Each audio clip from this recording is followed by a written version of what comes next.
O riso.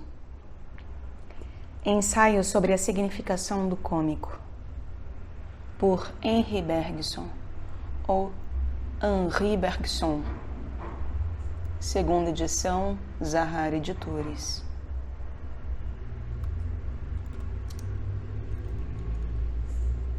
Capítulo 2.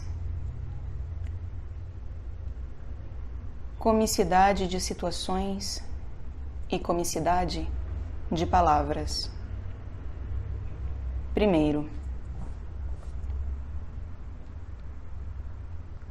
acabamos de estudar a comicidade das formas, atitudes e dos movimentos em geral.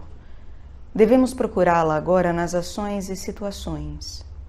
Sem dúvida, esse gênero de comicidade encontra-se com muita facilidade na vida cotidiana.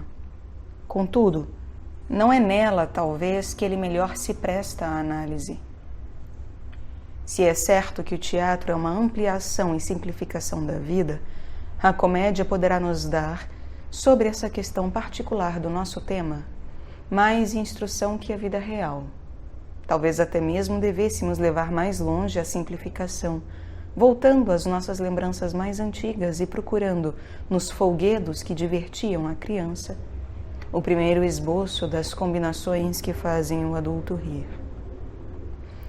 Falamos com muita frequência dos nossos sentimentos de prazer e dor, como se nascessem velhos, como se cada um deles não tivesse história. Sobretudo, quase sempre ignoramos o que há de infantil ainda, por assim dizer, na maioria dos sentimentos alegres. No entanto, quantos prazeres atuais não passariam de lembranças de prazeres passados, se os examinássemos de perto? O que restaria de muitos de nossos sentimentos se os relacionássemos ao que tem de estritamente vívido, se lhes retirássemos tudo o que é simplesmente rememorado? Quem sabe mesmo se nos tornamos impermeáveis a partir de certa idade à alegria viçosa e nova, e se as mais doces satisfações do homem maduro podem ser coisa diferente de sentimentos de infância revivificados, brisa perfumada que um passado cada vez mais distante nos envia por bafejos cada vez mais raros? Seja qual for a resposta a esta questão muito geral, um ponto fica fora de dúvida. Não pode haver ruptura entre o prazer de brincar na criança e o mesmo prazer no adulto. Ora, a comédia é um brinquedo que imita a vida. E se, nos brinquedos infantis, quando a criança lida com bonecos e polichinelos, tudo se faz por cordões, não serão esses mesmos cordões gastos pelo uso o que iremos encontrar nos cordéis que articulam a situação da comédia? Comecemos, pois, pelos brinquedos infantis. Acompanhemos o progresso imperceptível pelo qual a criança faz seus bonecos crescerem, lhes dá alma, e os leva a esse estado de indecisão final em que, sem deixarem de ser bonecos, apesar disso, se tornaram homens. Teremos assim personagens de comédia. E poderemos comprovar com base neles a lei entrevista pelas nossas análises precedentes, segundo a qual definiremos as situações do teatro bufo em geral. É cômico todo arranjo de atos e acontecimentos que nos dê, inseridas uma na outra, a ilusão da vida e a sensação nítida de uma montagem mecânica. 1. Boneco de mola. Todos nós já brincamos com o boneco que sai da sua caixa. Comprimimos o boneco e ele salta de novo. Quanto mais o apertamos, mais alto ele pula. Esmagamo-lo sob a tampa e ele faz tudo saltar. Não sei se esse brinquedo é muito antigo, mas o gênero de diversão que ele encerra é certamente de todos os tempos. É o conflito de duas obstinações, uma das quais puramente mecânica, no entanto, acaba sempre por ceder à outra, que se diverte com ela. O gato a brincar com o rato, deixando-o ir-se, como por uma mola para logo a seguir o deter com a pata. Também se diverte do mesmo modo. Passemos então ao teatro. Devemos começar pelo de Guignol. Quando o comissário se arrisca em cena, de pronto recebe uma cacetada, como é natural. Recompõe-se. Um segundo golpe o derruba. Nova reincidência, novo castigo. No ritmo uniforme da mola que se contrai e distende, o comissário cai e levanta, enquanto o riso do auditório vai sempre aumentando.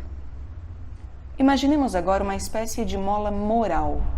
Certa ideia que se exprima, se reprima, uma vez mais se exprima, e certo fluxo de falas que se arremesse, que se detenha e recomece sempre. Teremos de novo a visão de uma força que se obstina e de outra resistência que a combate. Mas, nesse caso, a visão não terá materialidade. Já não será Guignol, mas assistiremos a uma verdadeira comédia.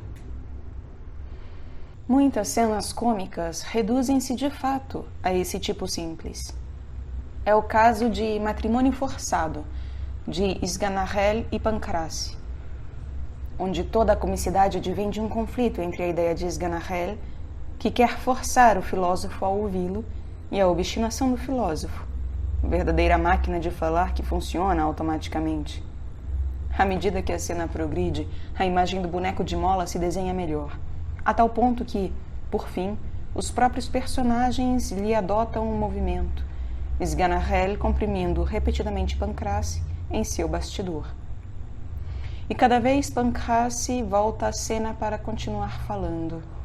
E quando Sganarelle consegue obrigar Pancrace a entrar e logra prendê-lo no interior da casa, por comparação, no fundo da caixa, de repente surge de novo a cabeça de Pancrace através da janela que se abre, como se fizesse saltar uma tampa.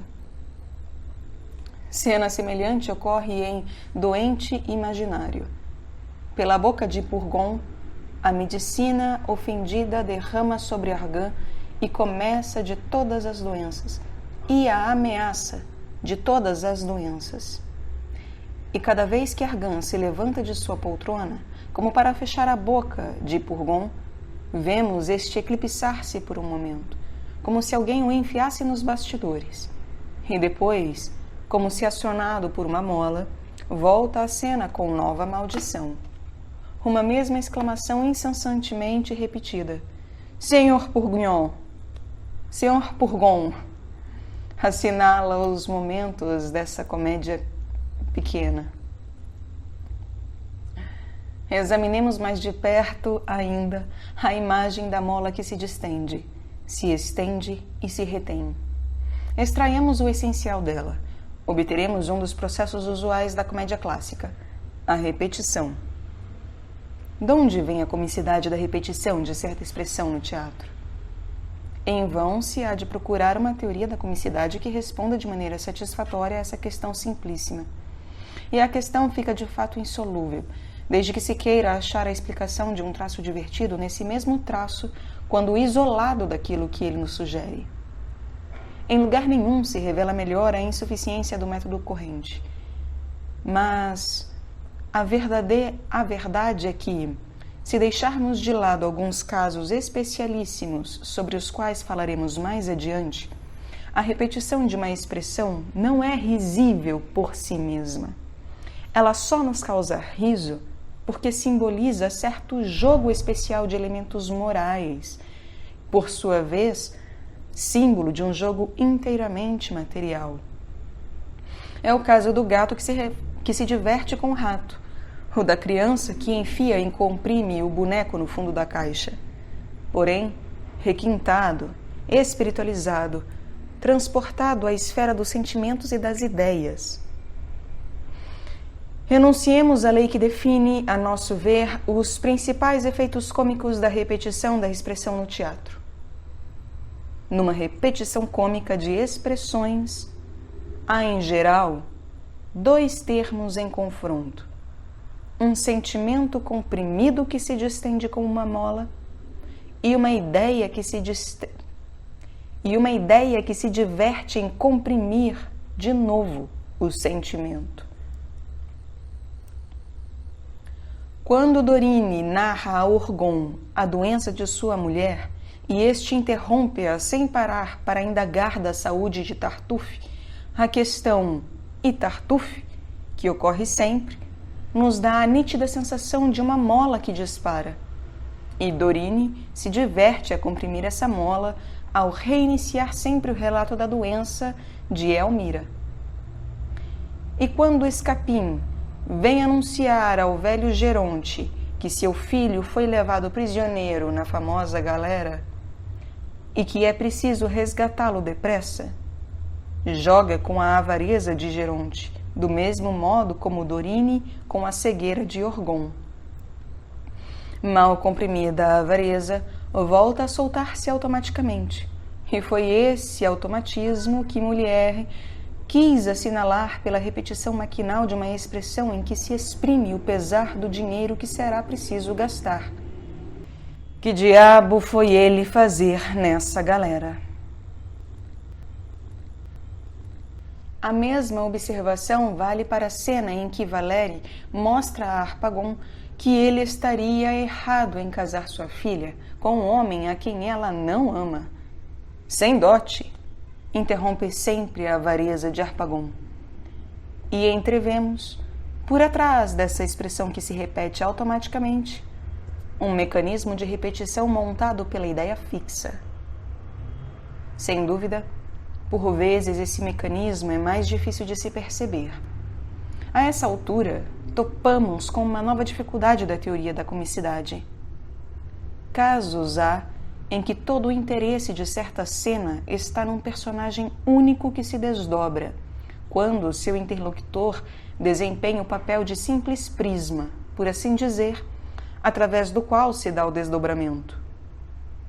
Corremos o risco de nos perder se procurarmos o segredo do efeito produzido no que vemos e ouvimos, na cena exterior que se desempenha entre os personagens, e não na comédia interior que essa cena apenas refrata. Por exemplo, quando Alceste responde obstinadamente "Eu não digo isso", a Oronte, que lhe pergunta se acha maus os seus versos. A repetição é cômica e, no entanto, é claro que Oronte não se diverte com Alceste no brinquedo que há pouco descrevemos. Mas tenhamos cuidado. Há, em realidade, no caso, dois homens em Alceste. Por um lado, o misantropo, sempre a criticar tudo que as pessoas fazem. E por outro, o cavalheiro. E por outro, o cavalheiro, que não pode desaprender de um momento para outro as formas de polidez. Ou mesmo, talvez, apenas o homem excelente, que recua no momento decisivo em que seja preciso passar da teoria à prática, ferir um amor próprio, causar sofrimento. A verdadeira cena já não é entre Alceste e Oronto, mas entre Alceste e o próprio Alceste. Desses dois Alcestes, um gostaria de dizer e o outro lhe fecha a boca no momento de dizer tudo. Cada um desses "eu não digo isso" representa um esforço crescente para reprimir alguma coisa que impele e pressiona para sair.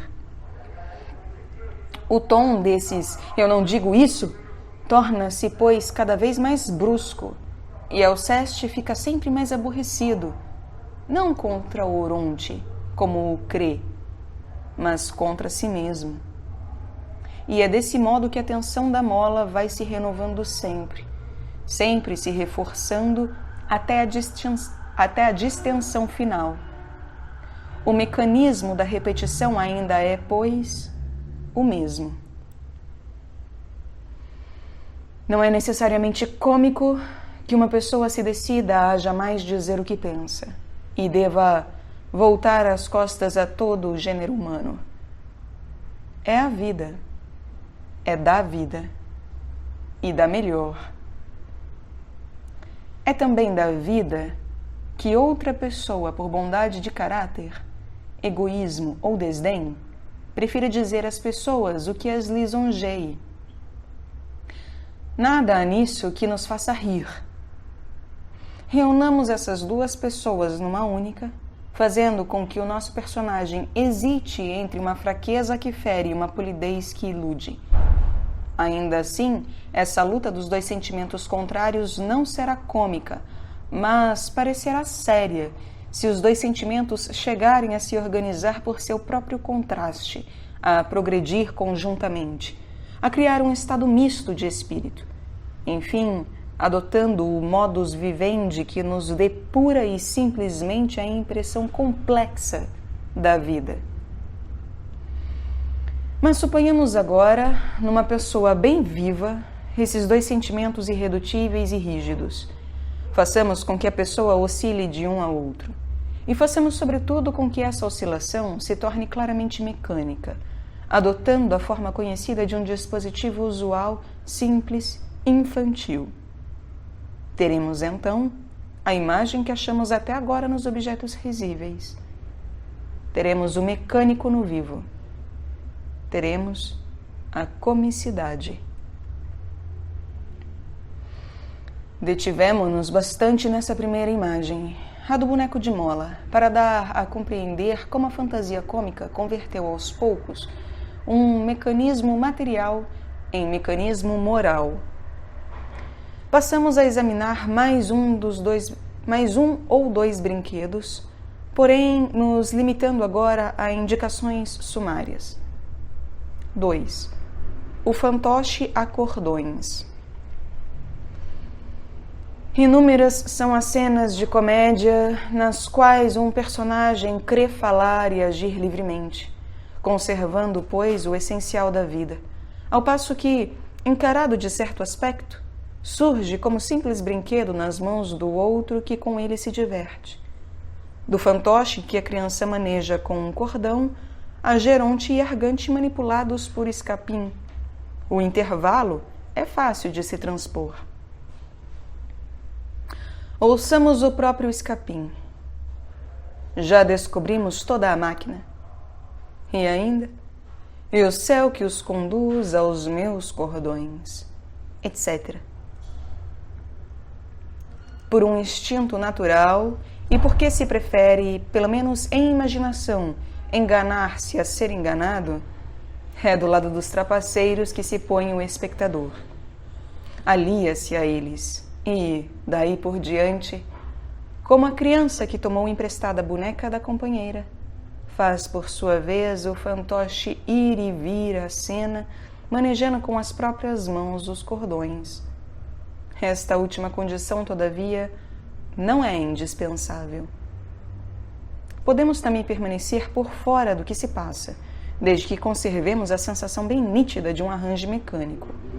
É o que acontece quando um personagem oscila entre dois partidos opostos a tomar, cada um desses partidos puxando para o seu lado alternadamente, como Panurge perguntando a Pierre e a Paul se deve casar-se.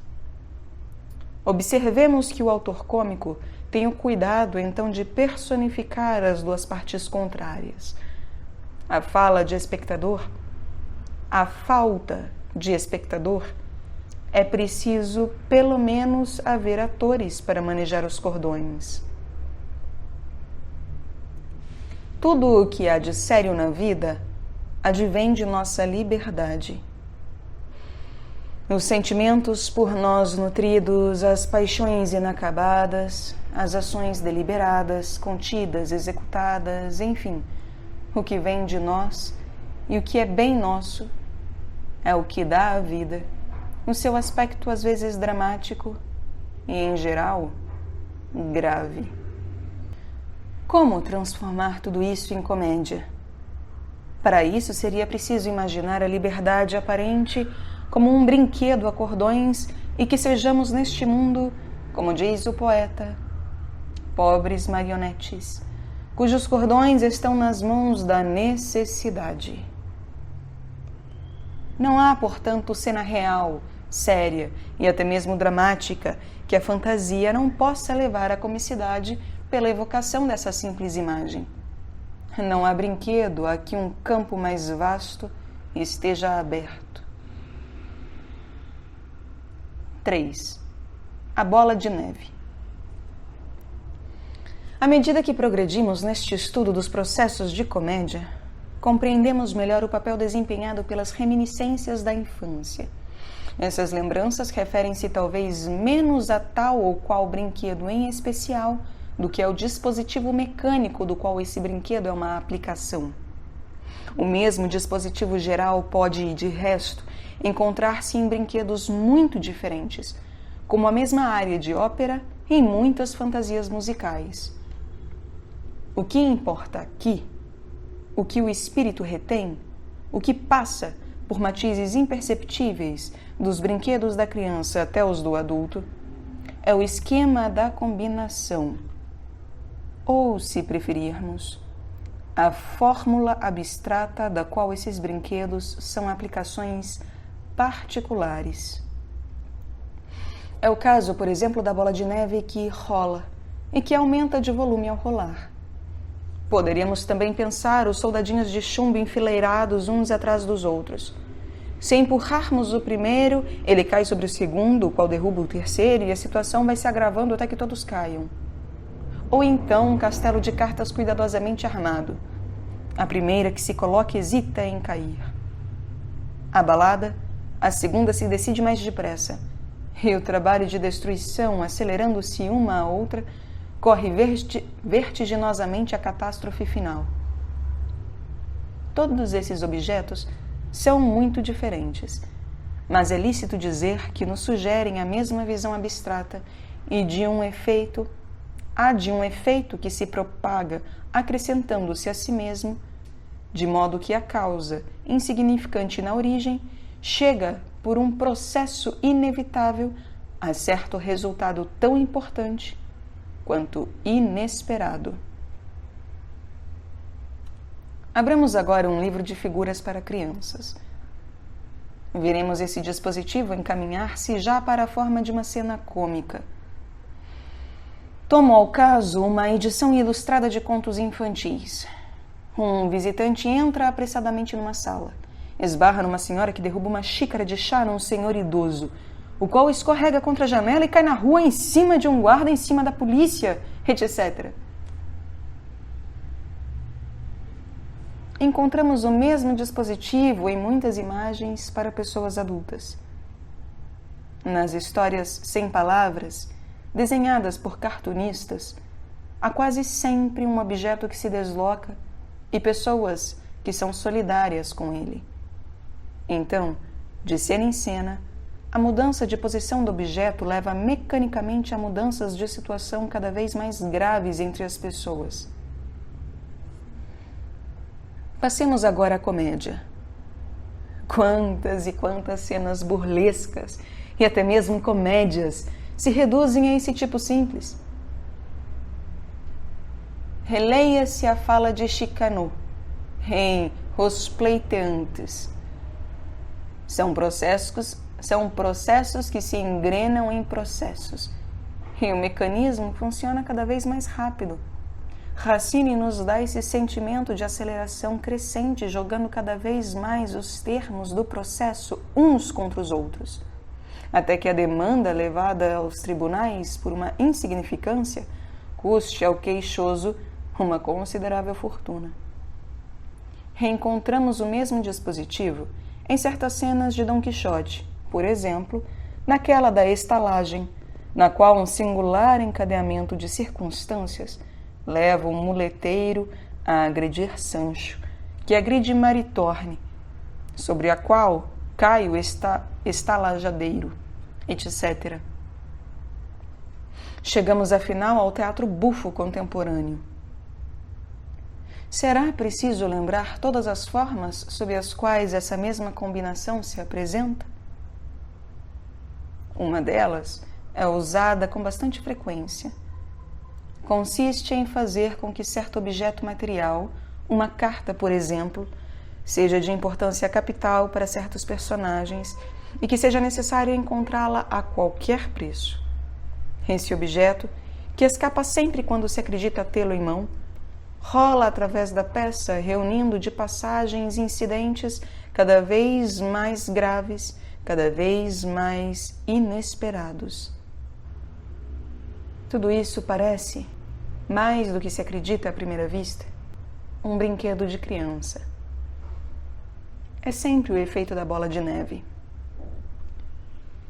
A característica peculiar de uma combinação mecânica é a de ser, em geral, reversível. A criança diverte-se ao ver uma bola jogada contra quilhas derrubar tudo o que encontra. Voltando.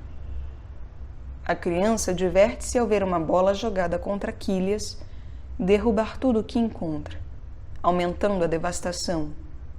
Ri ainda mais quando a bola, depois de muitas voltas e desvios aparentes paradas, volta ao ponto de partida. Em outras palavras, o mecanismo que há pouco descrevemos é já cômico quando retilíneo. Fica mais engraçado quando se torna circular. E os esforços do personagem conseguem reconduzi-lo pura e simplesmente ao mesmo lugar, por um encadeamento fatal de causas e efeitos. Ora, grande parte do teatro bufo gravita em torno dessa noção. Como um chapéu de palha italiano foi comido por um cavalo. É preciso a todo custo encontrá-lo, pois é o único na cidade. Esse chapéu, que recua sempre no momento em que se vai pegá-lo, faz o personagem principal correr, o qual, por sua vez, força os figurantes a correrem com ele, como o ímã atraindo-lhe malhas de ferro induzidas umas pelas outras, por uma atração que se transmite uma após a outra. E quando, afinal, de incidente em incidente, se crê chegar ao fim, verifica-se que o chapéu tão procurado é precisamente o que foi comido. A mesma odisseia encontra-se em outra comédia bem conhecida de Labiche. A primeira cena mostra um casal de solteirões, velhos conhecidos, jogando seu carteado diário. Ambos, cada um por sua vez, dirigiram-se a uma mesma agência matrimonial. Passando por 1001 dificuldades e de vicissitude em vicissitude, acabam indo, cada qual desconhecendo o problema do outro. A entrevista que pura e simplesmente os põe um diante do outro. Em peça mais recente, vê-se o mesmo efeito circular e o mesmo retorno ao ponto de partida. Um marido atormentado acredita escapar de sua mulher e da sogra pelo divórcio. Casa-se de novo, e as tramas combinadas do divórcio e do casamento acabam levando a antiga mulher, mas em situação mais grave, pois agora ela é sua sogra. Quando se pensa na intensidade e frequência desse gênero de comicidade, compreende-se que tenha ocupado a imaginação de certos filósofos. Dar 1001 voltas para voltar sem saber ao ponto de partida é fazer grande esforço por nada. Há certa tentação a definir a comicidade desta única forma. É a impressão que nos dá Herbert Spencer. Para ele, o riso seria indício de um esforço que depara de súbito com o vazio. Já dizia Kant, abre aspas, o riso advém de uma espera que dá subitamente em nada. Fecha aspas. Reconhecemos que essas definições se aplicariam aos nossos últimos exemplos, mas devemos fazer certas restrições à fórmula, pois há muitos esforços inúteis que não causam riso. Mas, se os casos examinados por nós apresentam uma grande causa levando a pequeno efeito, os outros antes apresentados deveriam definir-se de maneira inversa. Um grande efeito originado da pequena causa. A verdade é que essa segunda definição não seria preferível à primeira. A desproporção entre a causa e o efeito, quer se apresente num caso como no outro, não é a fonte direta do riso. Rimos de certa coisa que essa desproporção pode, em certos casos, manifestar, isto é, do dispositivo mecânico especial que ela nos deixa perceber por transparência por trás da série de efeitos e causas. Basta esquecer esse dispositivo e abandonar o único fio condutor que orienta no labirinto da comicidade para que a regra, aplicável talvez a certos casos apropriadamente escolhidos, se choque e se desfaça de encontro ao primeiro exemplo aparecido. Mas por que rimos desse dispositivo mecânico? É sem dúvida estranho que a história de certo indivíduo ou de um grupo nos pareça em dado momento como um jogo de engrenagens, molas, cordões, etc. Mas de onde vem o caráter especial dessa estranheza? Por que é cômica? Daremos sempre a mesma resposta a esta questão já formulada de muitas formas. O mecanismo rígido que deparamos vez por outra como um intruso na continuidade viva das coisas humanas tem para nós um interesse particularíssimo, porque é como um desvio da vida. Se os acontecimentos pudessem estar incessantemente atentos à sua própria evolução, não haveria coincidências, confrontos, nem séries circulares. Tudo progrediria para frente e sempre. E se os homens fossem sempre atentos à vida, se entrássemos constantemente em contato com outros e também com nós mesmos, nada jamais pareceria produzir-se em nós mediante molas e cordões. A comicidade é aquele aspecto da pessoa pelo qual ela parece uma coisa. Esse aspecto dos acontecimentos humanos que imita, por sua rigidez de um tipo particularíssimo, o mecanismo puro e simples, o automatismo, enfim, o movimento sem vida. Exprime, pois, uma imperfeição individual ou coletiva que exige imediata correção. O riso é essa própria correção. O riso é certo gesto social que ressalta e reprime certo desvio especial dos homens e dos acontecimentos. Mas isso mesmo nos convida a buscar mais além e mais alto. Divertimo-nos até aqui em verificar nos brinquedos do adulto certas combinações mecânicas que divertem a criança. Tratava-se de um procedimento empírico. Chegou um momento de tentar uma dedução metódica e completa e buscar na própria fonte os processos múltiplos e variáveis do teatro cômico em seu princípio permanente e simples. Dizíamos que esse teatro combina os fatos de modo a insinuar um mecanismo nas formas externas da vida. Determinemos, pois, os caracteres essenciais pelos quais a vida, encarada de fora, parece contrastar com um simples mecanismo. Bastará então passar aos caracteres opostos para obter a fórmula abstrata, geral e completa dos processos reais e possíveis da comédia.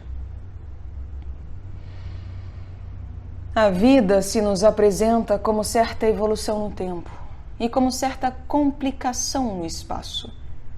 Considerada no tempo, ela é o progresso contínuo de um ser que envelhece sem cessar. Isso é, ela jamais volta atrás e jamais se repete. Da perspectiva do espaço, ela exibe a nossos olhos elementos coexistentes, tão intimamente solidários entre si, tão exclusivamente feitos uns para os outros, que nenhum deles poderia pertencer simultaneamente a dois organismos diferentes. Cada ser vivo é um sistema fechado de fenômenos, incapazes de interferir em outros sistemas.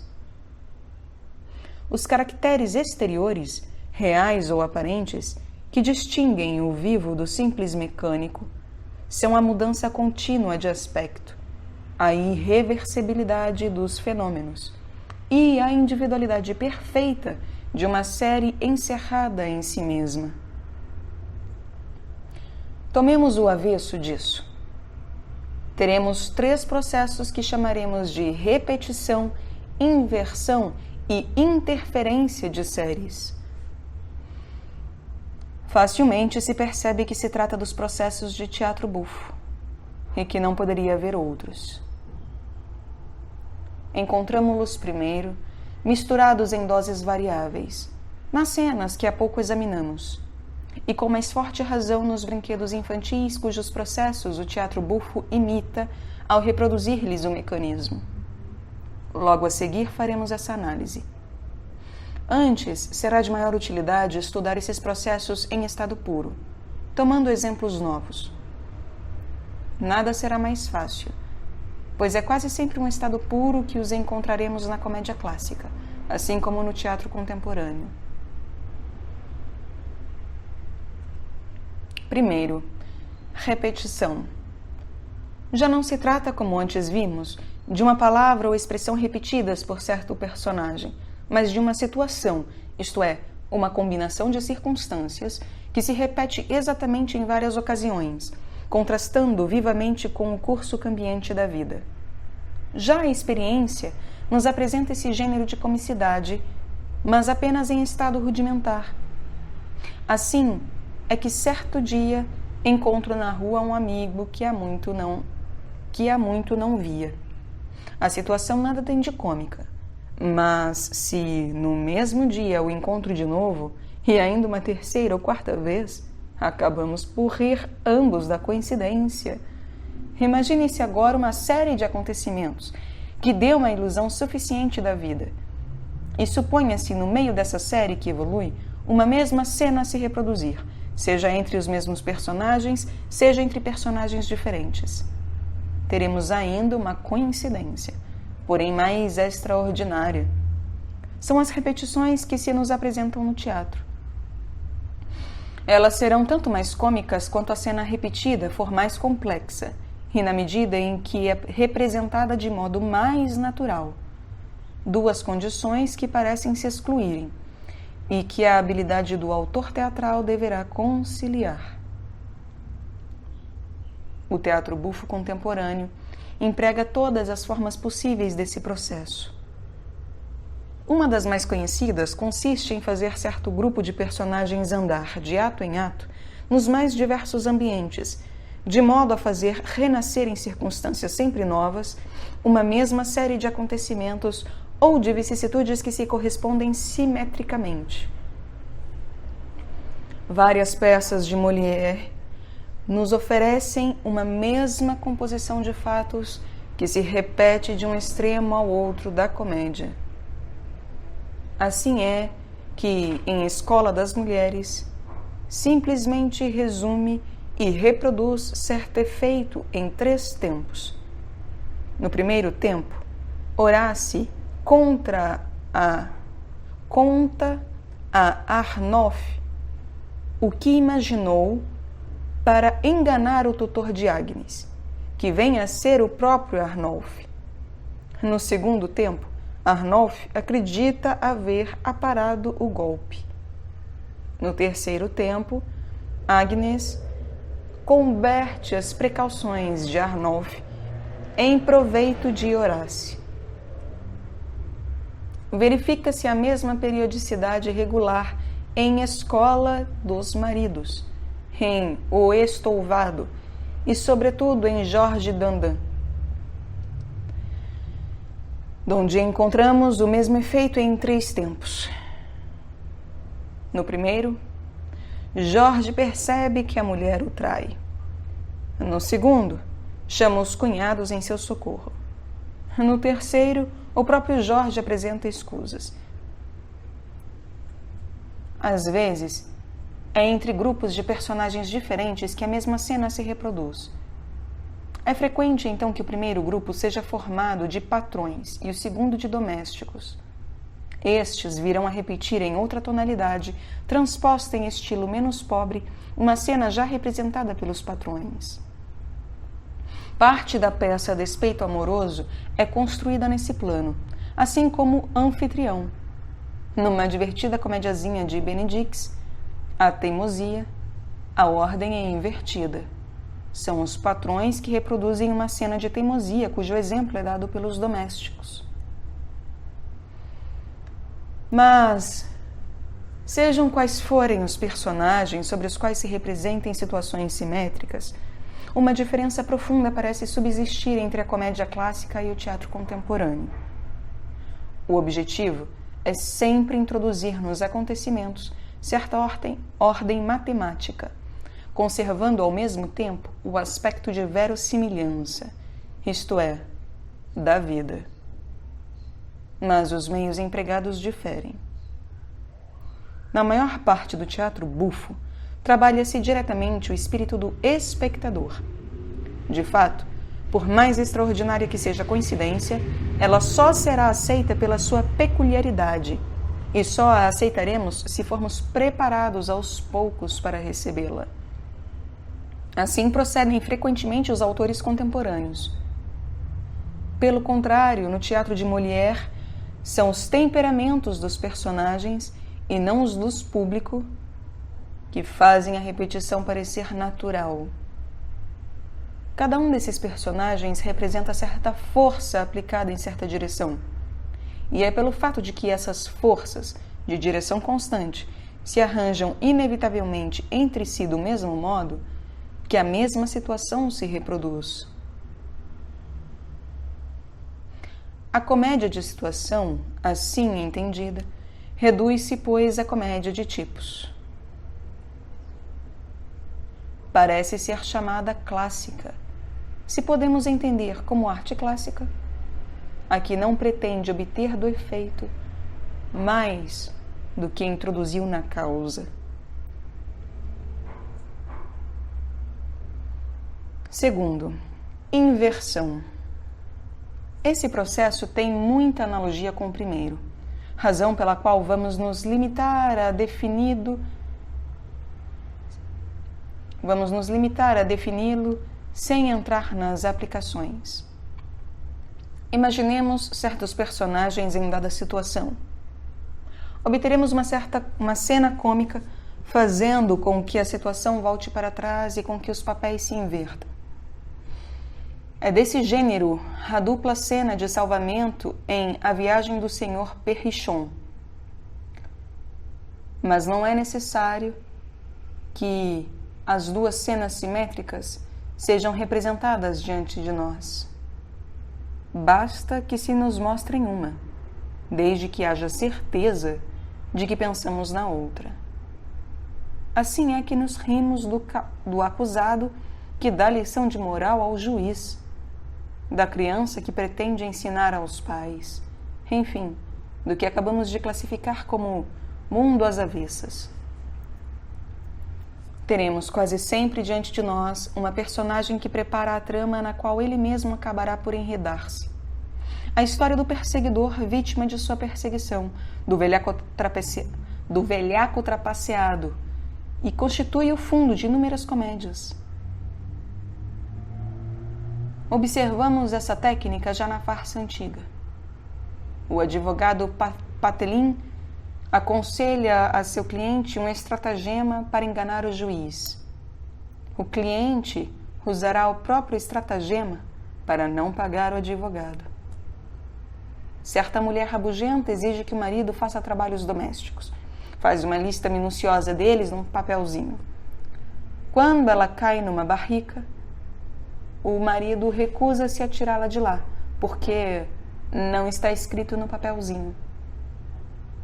A literatura moderna executou um sem número de variações sobre o tema do ladrão roubado. Trata-se sempre, no fundo, de uma inversão de papéis e de uma situação que se volta contra quem a criou. Verifica-se aqui uma lei da qual já assinalamos mais de uma aplicação. Na reprodução reiterada de uma cena cômica, ela passa ao estado de categoria, ou modelo. Torna-se divertida por si mesma, independentemente das causas que a tornaram engraçada para nós.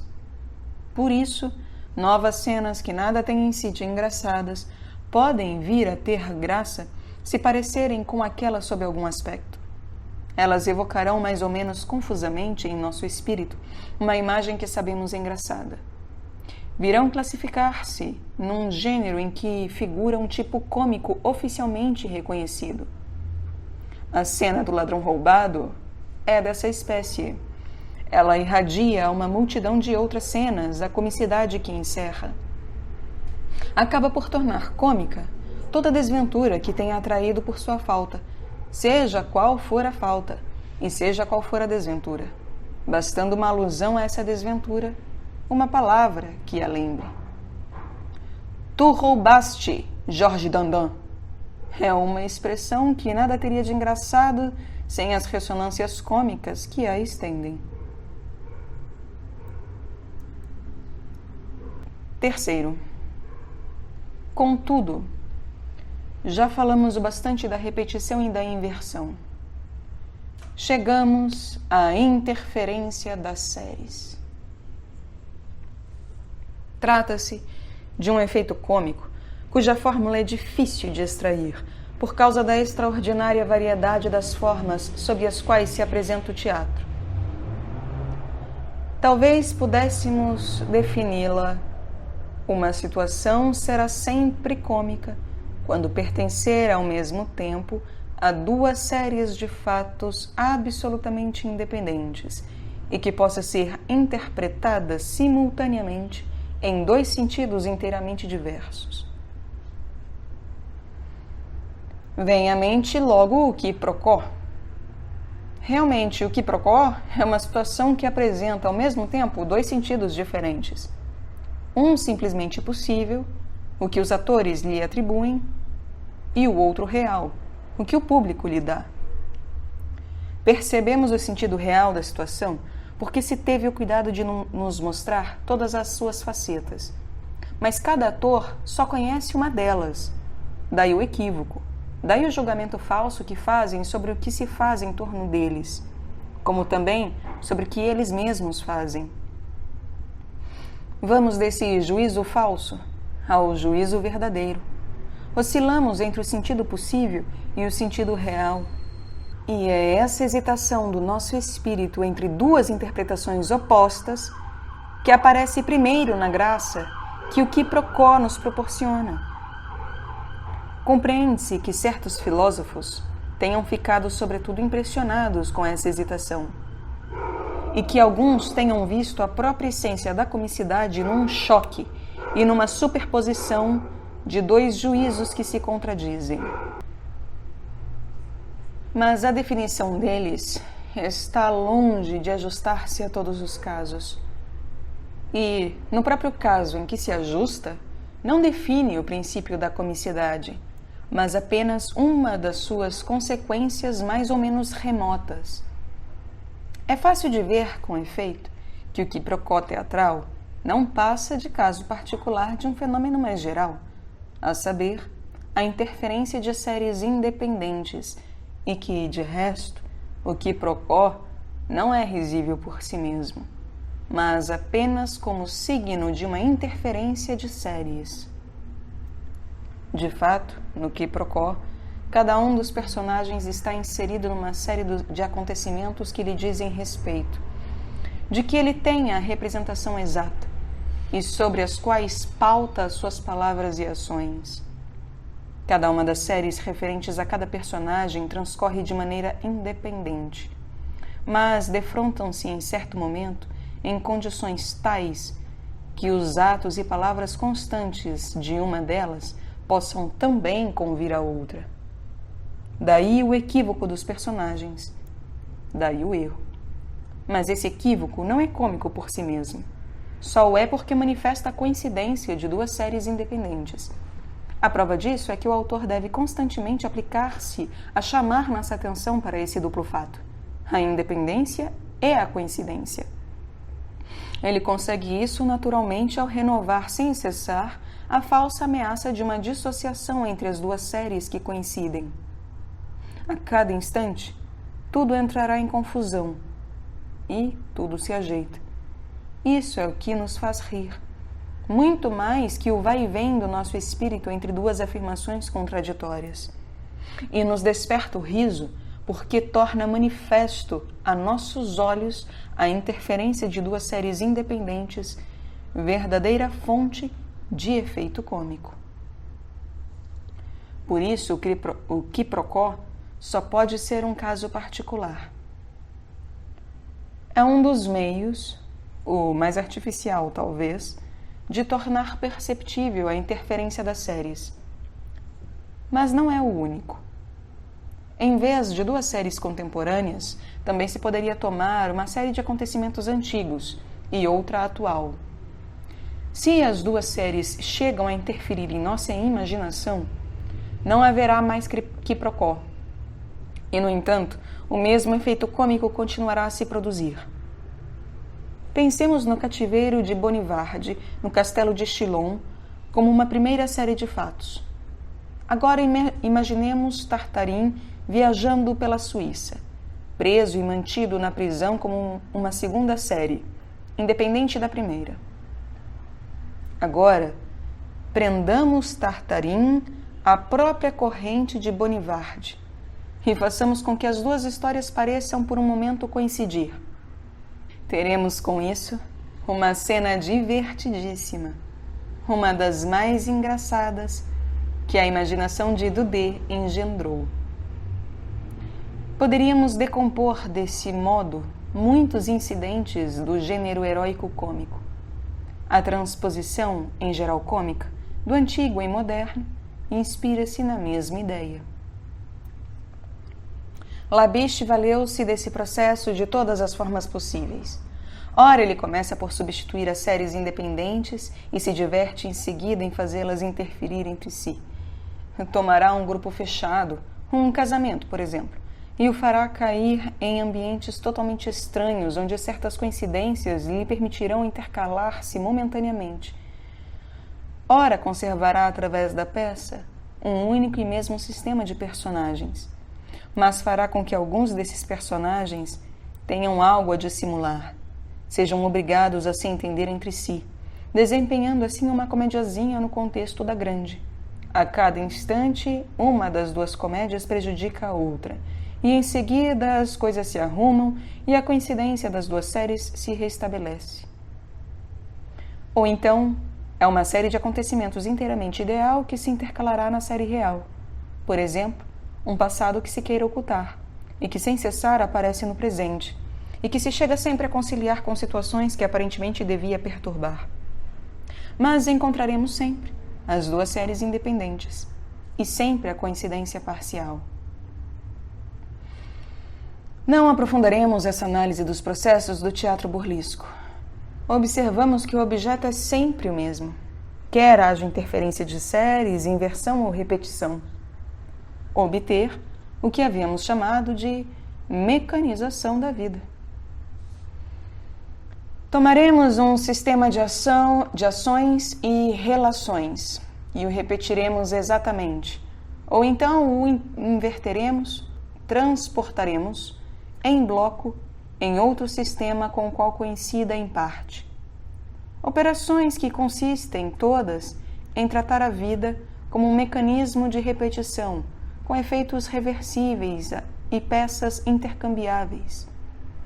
A vida real é um teatro burlesco na exata medida em que produz naturalmente efeitos do mesmo gênero e, por conseguinte, na exata medida em que se esquece a si mesma, porque se estivesse ininterruptamente atenta a si mesma, seria continuadamente variada. Seria continuidade variada, progresso irreversível, unidade indivisa.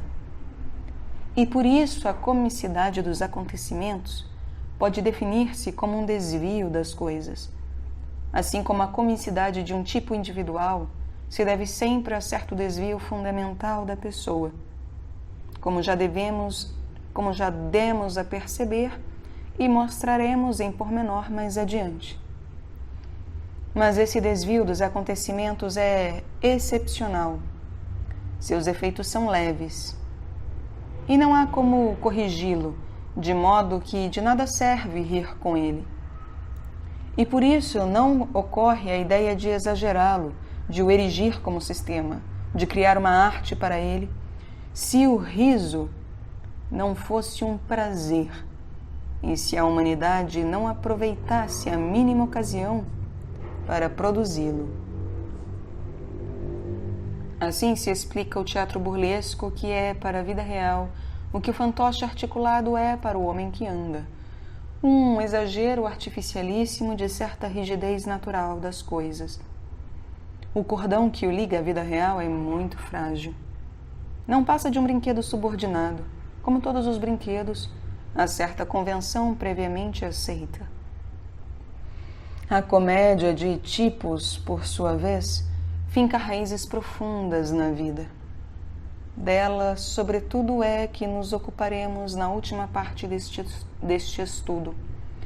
Mas devemos primeiro analisar certo gênero de comicidade que se assemelha por muitos aspectos ao teatro burlesco, a saber, a comicidade de palavras. Segundo, haverá talvez certa artificialidade em fazer da comicidade de palavras uma categoria especial, pois a maior parte dos efeitos cômicos já examinados até agora se produziam por intermédio da linguagem. Mas devemos distinguir entre o cômico que a linguagem exprime e o que ela cria. O primeiro poderia, a rigor, produzir-se de uma língua para outra, sob pena, entretanto, de perder grande parte do seu vigor ao transpor-se para uma sociedade nova, diferente por seus costumes, literatura e, sobretudo, por suas associações de ideias. Mas o segundo é, em geral, intraduzível. Deve o que é à estrutura da frase e à escolha das palavras. Não consigna, graças à linguagem, certos desvios particulares das pessoas ou dos fatos. Sublinha os desvios da própria linguagem. No caso, é a própria linguagem que se torna cômica. Sem dúvida, as frases não fazem isso por si só. E se nos rimos delas, podemos rir do autor pelo mesmo motivo. Mas essa última condição será dispensável. A frase, a palavra, terão aqui uma força cômica independente. A prova disso é que ficaremos embaraçados, na maioria das vezes, para dizer do que rimos, embora sintamos confusamente que existe uma causa para rir. A pessoa em questão, de resto, nem sempre é a que fala. Haveria aqui importante distinção a fazer entre o espirituoso e o cômico. Será cômica cada vez que a palavra nos faça rir de quem a pronuncie, e espirituosa quando nos faça rir de um terceiro ou de nós mesmos. O mais das vezes, entretanto, não saberíamos concluir se a palavra é cômica ou espirituosa. É simplesmente risível. Antes de prosseguir, talvez devamos examinar mais de perto o que se entende por espírito. O fato de que uma expressão espirituosa nos faça, pelo menos, sorrir, indica que não seria completo um estudo do riso se não cuidasse de aprofundar a natureza do espírito e lhe esclarecer a noção. Receio, porém, que essa essência sutilíssima não seja das que se decomponham à luz. Distingamos primeiro dois sentidos da palavra espírito, um mais amplo e outro mais estrito. No sentido mais amplo da palavra, parece que se chama espírito a certa maneira dramática de pensar. Em vez de manejar suas ideias como símbolos neutros, o homem de espírito as vê, as ouve e, sobretudo, as faz dialogar entre si como pessoas. Ele as põe em cena e, por sua vez, ele mesmo também entra em cena com uma ponta. Um povo espirituoso é também apaixonado pelo teatro.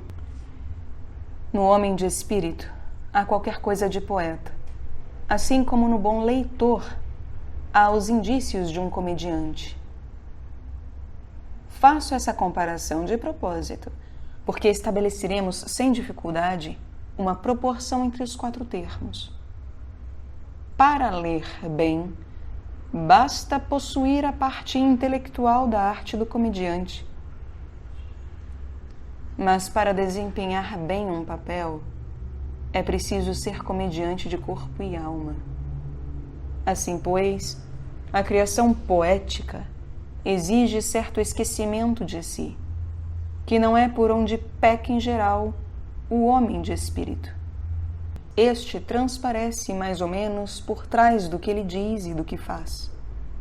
Ele não se absorve nisso, porque só lhe aplica a inteligência.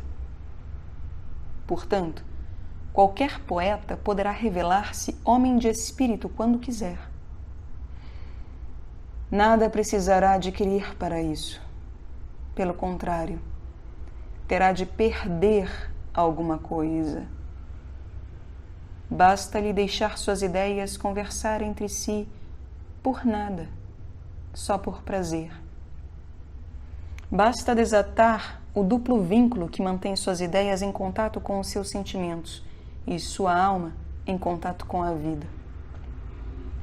Por fim, converter-se-á em homem de espírito se não quiser ser poeta também pelo coração, mas apenas pela inteligência. Mas se o espírito consiste, em geral, em ver as coisas subespecie theatri, concebe-se que ele possa estar mais particularmente voltado a certa variedade de arte dramática, a comédia.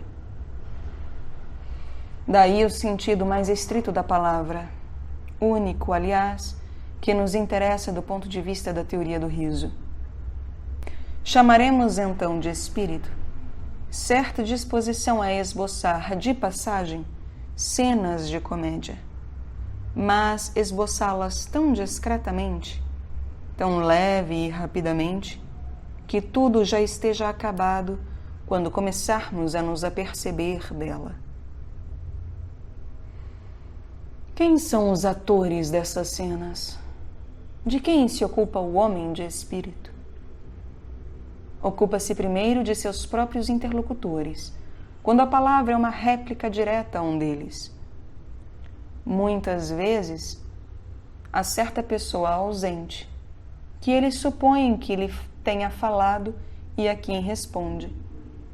O mais das vezes ainda se ocupa de todos, isto é, do senso comum, que ali toma a parte, convertendo em paradoxo uma ideia comum, ou valendo-se de um jeito de frase feita, parodiando uma citação ou um provérbio. Comparem-se essas pequenas cenas entre si e ver-se-á que se trata, em geral, de variações sobre um tema de comédia bem conhecido, como o do ladrão roubado. Captamos uma metáfora, uma frase, um raciocínio, e os voltamos contra quem os faz ou poderia fazê-los, de maneira que tenha dito o que não queria dizer, e que venha a cair na própria armadilha da linguagem. Mas o tema do ladrão roubado não é o único possível. Já examinamos várias espécies de comicidade. Não há uma só delas que não se possa aguçar em espirituosidade. A expressão espirituosa prestar-se-á, pois, a uma análise cuja fórmula farmacêutica, por assim dizer, podemos dar agora. A fórmula é esta. Tomemos a expressão, damos-lhes um corpo na cena desempenhada e procuremos em seguida a categoria cômica a que essa cena pertença. Teremos assim reduzido a frase de espírito aos seus elementos mais simples e teremos a explicação completa. Apliquemos esse modo a um exemplo clássico. Sinto doente o teu peito, escrevia a Madame de Sévigné, a sua filha enferma. Trata-se de uma frase de espírito. Se nossa teoria estiver certa, basta apoiarmos-nos nessa frase, ampliá-la e dar-lhe corpo, para vê-la exibir-se como cena cômica. Ora, encontramos precisamente essa pequena cena, inteiramente feita em Amor Médico, de Molière. O falso médico Clitandre, chamado para atender a filha de Sganarelle, contenta-se com tomar o pulso do próprio Sganarelle, após o que conclui sem hesitação, calcando-se na afinidade que deve existir entre o pai e a filha. Sua filha está bem doente. Eis, pois, a transição efetuada do espirituoso ao cômico. Só nos resta, para completar nossa análise, procurar o que há de cômico na ideia de fazer um diagnóstico sobre a criança após a auscultação do pai ou da mãe. Mas sabemos que uma das formas essenciais da fantasia cômica consiste em nos representar o homem vivo como uma espécie de fantoche articulado e que, não raro, para nos decidir a formar essa imagem, mostram-se a nós duas ou mais pessoas falando e agindo, como se estivessem ligadas entre si por invisíveis cordéis. Não será essa a ideia que nos sugerem aqui, ao materializar, por assim dizer, a afinidade que estabelecemos entre a filha e o seu pai? Compreenderemos, então, por que os autores que trataram do espirituoso tiveram de limitar-se a observar a extraordinária complexidade das coisas que esse termo designa, sem, em geral, conseguir defini-lo. Há muitas maneiras de ser espirituoso, quase tantas quanto há de não o ser. Como perceber o que tem de comum entre si, se não começarmos por determinar a relação geral do espirituoso com o cômico?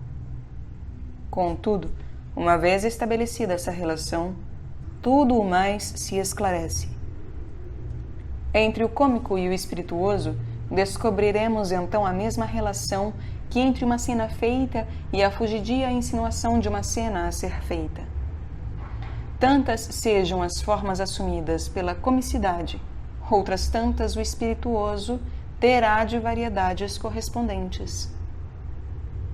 É, pois, a comicidade que devemos definir primeiro, sob as suas diversas formas, encontrando o fio que leva de uma forma à outra, o que já é bastante difícil. Com isso mesmo se terá analisado o espirituoso, que surgirá então como sendo apenas o cômico volatilizado. Mas será fracasso certo acompanhar o método inverso, isto é, procurar diretamente a fórmula da espirituosidade. O que se diria do químico que tivesse os elementos à sua disposição no laboratório e pretendesse estudá-los apenas no estado de simples traços na atmosfera? Mas essa comparação de espirituoso com o cômico indica-nos ao mesmo tempo a marcha a seguir para o estudo da comicidade da palavra. De fato, por um lado, vemos que não existe diferença essencial entre uma expressão cômica e uma frase de espírito. E por outro lado, a frase de espírito, embora ligada a certa figura de linguagem, evoca a imagem confusa e nítida de uma cena cômica.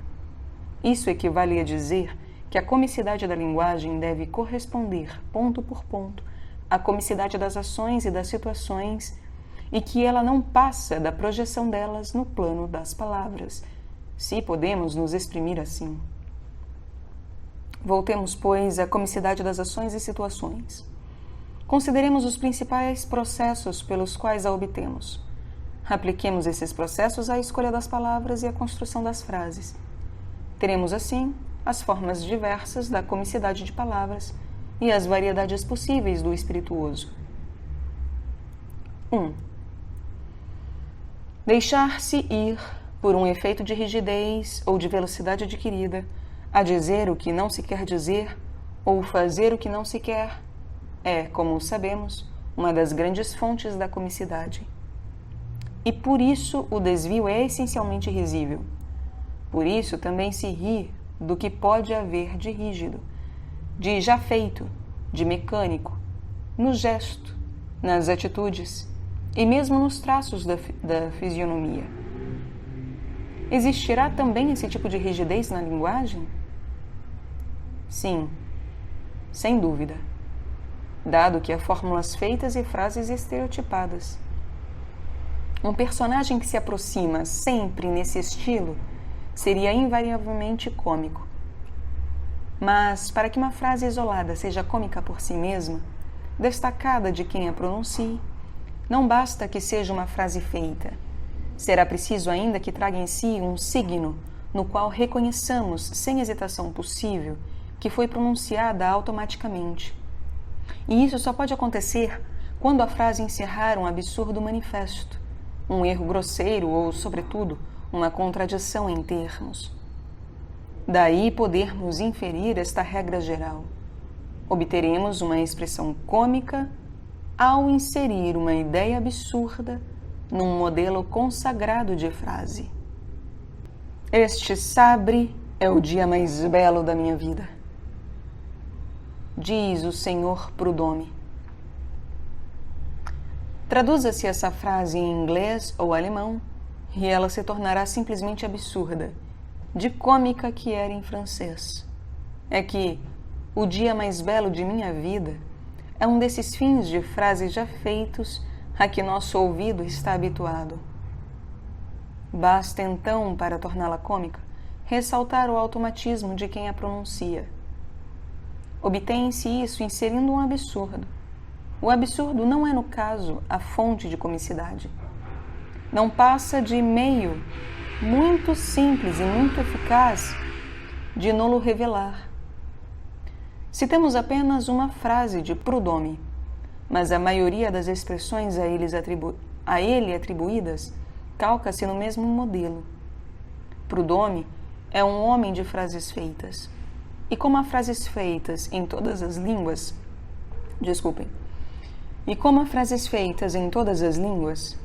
Prudhomme é em geral transponível, embora raramente seja traduzível. Às vezes, a frase banal, cujo manto passa o absurdo, é um pouco mais difícil de perceber. Não gosto de trabalhar entre minhas refeições, disse um preguiçoso.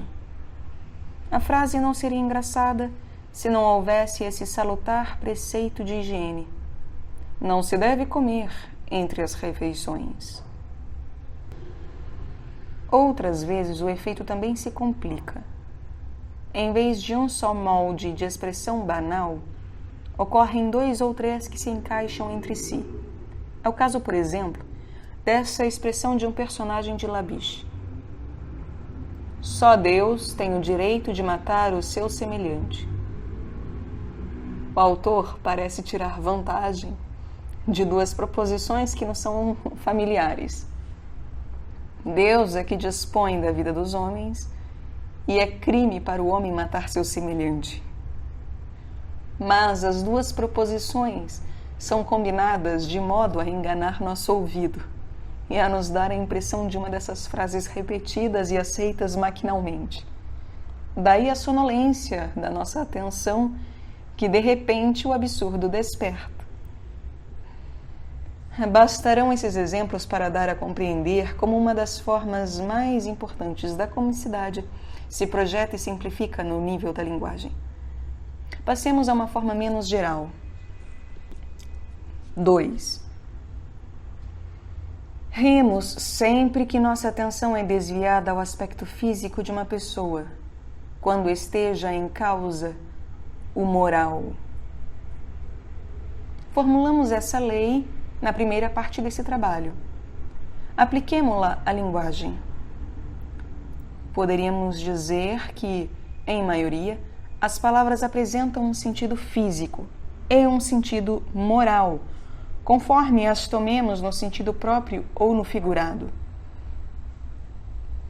De fato, toda palavra começa por designar um objeto concreto ou uma ação material. Mas, aos poucos, o sentido da palavra pode espiritualizar-se em relação abstrata ou em ideia pura. Se, pois, nossa lei conservar sua validade aqui, deverá assumir a forma seguinte. Obtém-se um efeito cômico quando se toma uma expressão no sentido próprio, enquanto era empregada no sentido figurado. ou ainda, desde que nossa atenção se concentre na materialização de uma metáfora, a ideia expressa torna-se cômica. Todas as artes são irmãs. Nessa frase, a palavra irmã é tomada metaforicamente para designar uma semelhança mais ou menos profunda. E a palavra é tão frequentemente empregada assim que, ao ouvi-la, não mais pensamos na relação concreta e material que um processo parentesco implica. No entanto, pensaríamos nela se alguém dissesse: todas as artes são primas. Porque a palavra prima é menos frequentemente tomada no sentido figurado. Portanto, essa palavra assumiria Essa palavra assumiria na frase um matiz ligeiramente cômico. Sigamos ao extremo e suponhamos que nos chamem bruscamente nossa atenção para a materialidade da imagem ao escolher uma relação de parentesco incompatível com o gênero dos termos que esse parentesco deve unir. Teremos um efeito risível. É a frase bem conhecida atribuída ainda a Prudhomme. Todas as artes são irmãos. Ele corre atrás do espírito, dizia alguém perante Boufflers sobre uma pessoa pretensiosa. Se Boufflers houvesse respondido, não o alcançará, teria sido o começo de uma frase de espírito. Mas apenas o começo, porque alcançar é tomado no sentido figurado quase tão frequentemente como o termo correr.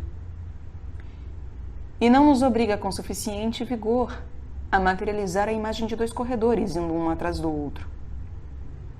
Para que a réplica pareça espirituosíssima, bastaria tomar ao vocábulo do esporte um termo concreto, tão vivo, que chegasse a ponto de dar a impressão de se estar assistindo à corrida.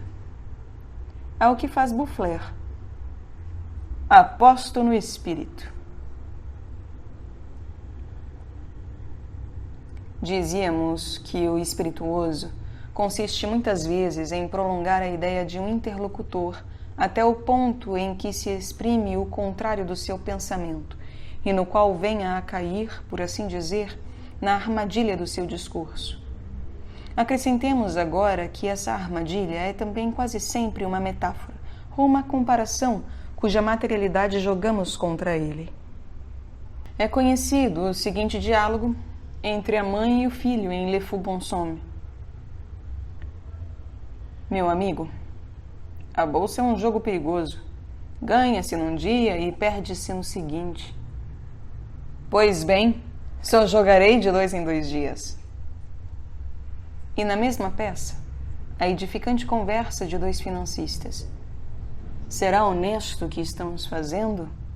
Afinal, temos no bolso o dinheiro desses infelizes acionistas. E onde você queria que o tivéssemos? Obtém-se também um efeito divertido quando se desdobra um símbolo ou emblema no sentido de sua materialidade, tendo-se em mente conservar o mesmo valor simbólico do emblema.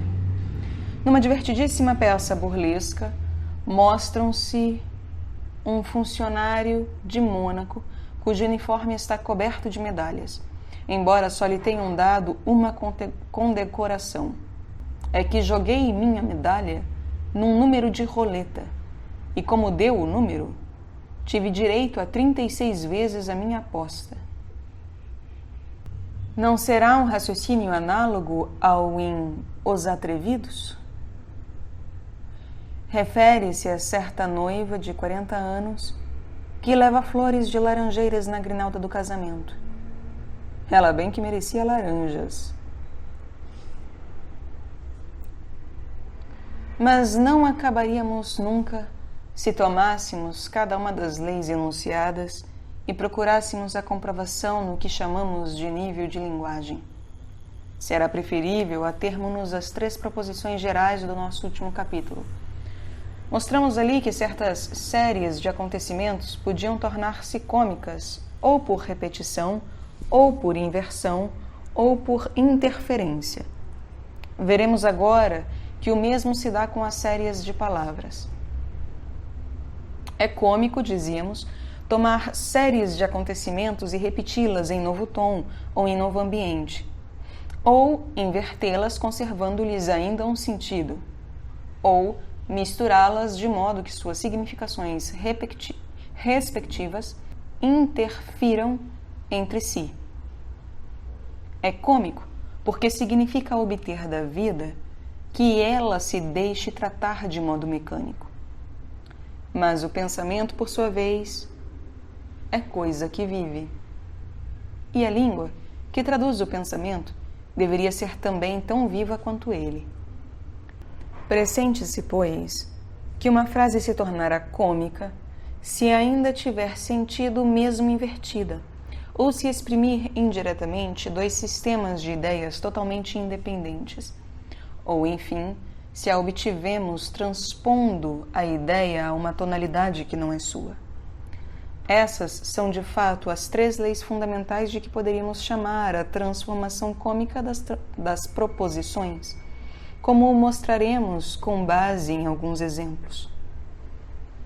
Essas 3 leis longe estão de ter igual importância no que se refere à teoria da comicidade.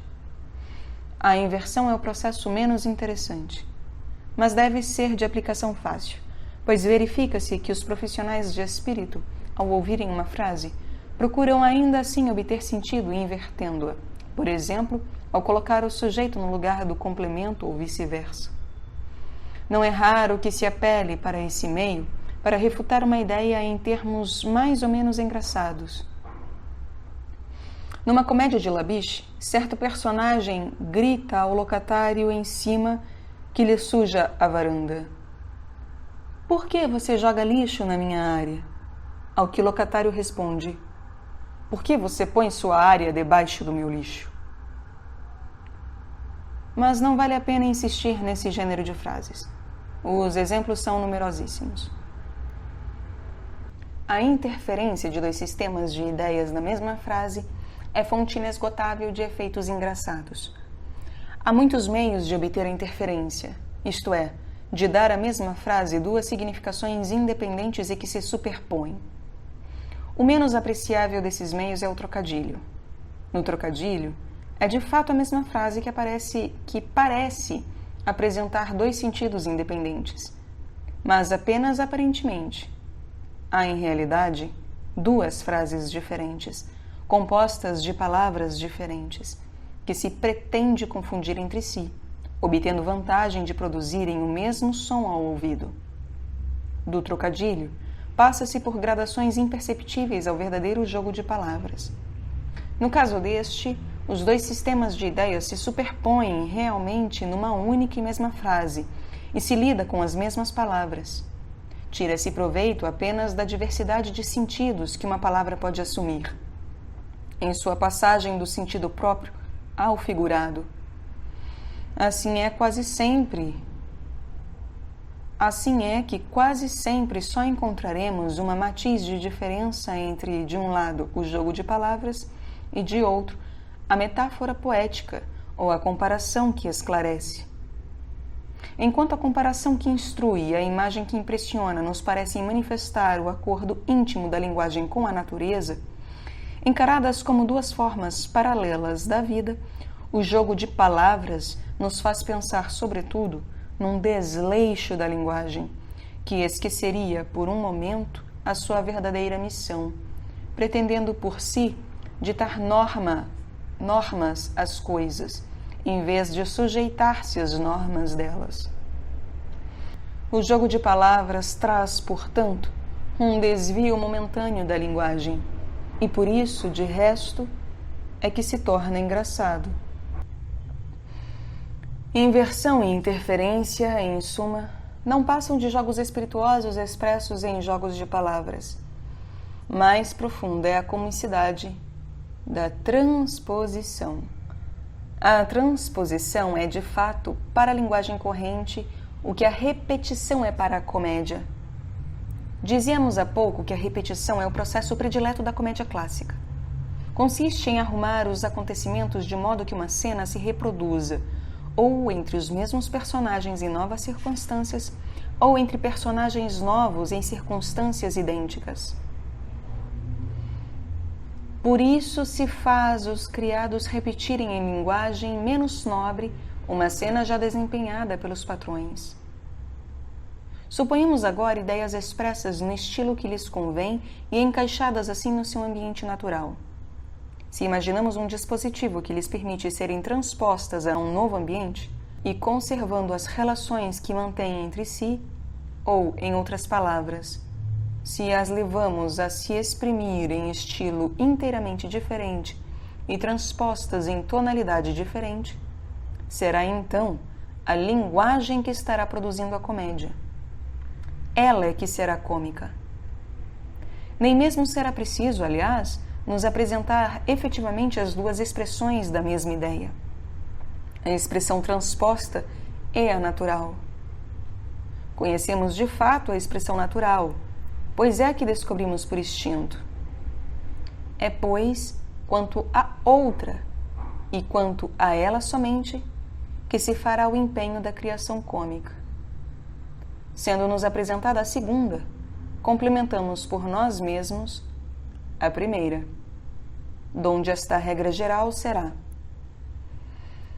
obteremos um efeito cômico ao transpor a expressão natural de uma ideia para outra tonalidade. Os meios de transposição são tão numerosos e variados, a linguagem apresenta tão rica sequência de tons, permitindo assim a comicidade passar por uma gama infindável de graus, desde o burlesco mais vulgar até as elevadas formas de humor e de ironia, que renunciamos a fazer um rol completo. Uma vez enunciada a regra, bastará comprovar aqui e ali as principais aplicações dela. Poderíamos primeiro distinguir dois tons extremos, o solene e o familiar. Obteremos os efeitos mais ostensivos pela simples transposição de um a outro. Daí duas direções opostas da fantasia cômica. Se transpusermos o solene em familiar, teremos a paródia. E o efeito de paródia, assim definido, se estenderá até casos em que a ideia expressa, em termos familiares, será das que devem adotar outro tom, quando mais não se seja pelo hábito. Por exemplo, esta descrição do romper da aurora, citada por Jean Paul Richter. O céu começava a passar do negro ao vermelho, como uma lagosta ao cozer. Verifica-se que a expressão de coisas antigas em termos de vida moderna produz o mesmo efeito, por causa da aurora da poesia que envolve a antiguidade clássica. Foi, sem dúvida alguma, a comicidade da paródia que sugeriu a certos filósofos, em particular a Alexandre Bain, a ideia de definir o cômico em geral pela degradação. O risível surgiria quando nos apresentam uma coisa antes respeitada como medíocre e vil. Mas, se nossa análise estiver correta, a degradação não passa de uma das formas da transposição, e esta, por sua vez, é apenas um dos meios de obter o riso. Existem muitos outros. É a fonte do riso que deve ser procurada mais além. De resto, sem ir tão longe, é fácil ver que, se a transposição do solene em trivial, do melhor em pior, é cômica, também o poderá ser a transposição inversa. Ambas as inversões são praticadas frequentemente, e poderíamos, ao que parece, distinguir duas formas principais delas, segundo se refiram à magnitude dos objetos ou ao seu valor. Falar das pequenas coisas como se fossem grandes é, de modo geral, exagerar. O exagero é cômico quando é prolongado e, sobretudo, quando é sistemático. De fato, é o caso quando surge como processo de transposição. Faz rir tanto que alguns autores chegaram a definir o cômico pelo exagero, assim como outros o definiram pela degradação. Na realidade, o exagero, como a degradação, é apenas certa forma de determinada espécie de comicidade, porém mais enfática. Dele surgiu o poema heróico-cômico, gênero um tanto gasto, sem dúvida, mas cujos restos encontramos em todos os propensos a exagerar metodicamente. Poderíamos dizer que é por seu aspecto heróico-cômico que a gabolice, no mais das vezes, nos faz rir. Mais artificial, porém mais requintada, é a transposição de baixo para cima aplicada ao valor das coisas, e não mais à sua magnitude. Exprimir decorosamente uma ideia velhaca, referir-se a certa situação escabrosa, a certa posição inferior ou a certa conduta vil, e descrevê-las em termos de estrita respeitabilidade. É em geral cômico. Acabamos de empregar uma palavra inglesa. No texto ele usa respectability e, de fato, a coisa é bem inglesa. Encontramos inúmeros exemplos disso em Dickens e na literatura inglesa em geral. Notemos de passagem, a intensidade do efeito não depende, no caso, da sua extensão. Bastará uma palavra às vezes, desde que essa palavra nos deixe entrever todo um sistema de transposição aceito em certo ambiente e que nos revele, de algum modo, determinada organização moral da imoralidade. Vem à mente esta observação de um alto funcionário a um dos seus subordinados, numa peça de Gogol. Roubas demais para um funcionário do teu nível. Para resumir o que até agora dissemos, há em primeiro lugar dois termos de comparação extremos: o muito grande e o muito pequeno, o melhor e o pior, entre os quais a transposição se pode efetuar num sentido ou no outro. Ora, diminuindo aos poucos o intervalo, obteremos termos de contraste cada vez menos brusco e efeitos de transposição cômica cada vez mais sutis. A mais geral dessas oposições seria talvez a do real com o ideal, do que é com o que deveria ser. Ainda que a transposição poderá ser feita nas duas direções inversas. Ora se anunciará o que deveria ser, fingindo-se acreditar ser precisamente o que é. Nisso consiste a ironia. Ora, pelo contrário, se descreverá cada vez mais meticulosamente o que é, fingindo-se crer que assim é, que as coisas deveriam ser. É o caso do humor.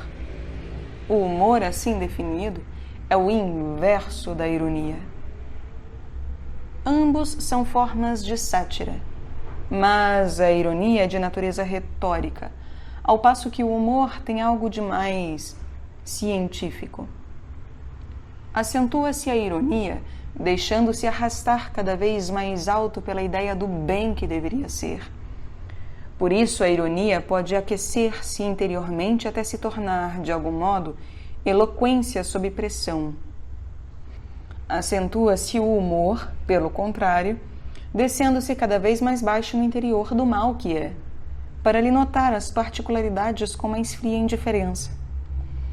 Vários autores, entre os quais Jean Paul, observaram que o humor gosta dos termos concretos, dos pormenores técnicos, dos fatos rigorosos. Se nossa análise estiver certa, não se trata de um efeito casual do humor, mas nisso consiste a sua própria essência. O humorista é, no caso, um moralista disfarçado em cientista, algo como um anatomista que só faça dissecação para nos desagradar. E o humor, num sentido restrito que damos à palavra, é de fato uma transposição do moral em científico. Estreitando ainda mais o intervalo dos termos que se transpõem um no outro, obteríamos agora sistemas de transposição cômica cada vez mais especiais. Assim, certas profissões têm um vocábulo técnico.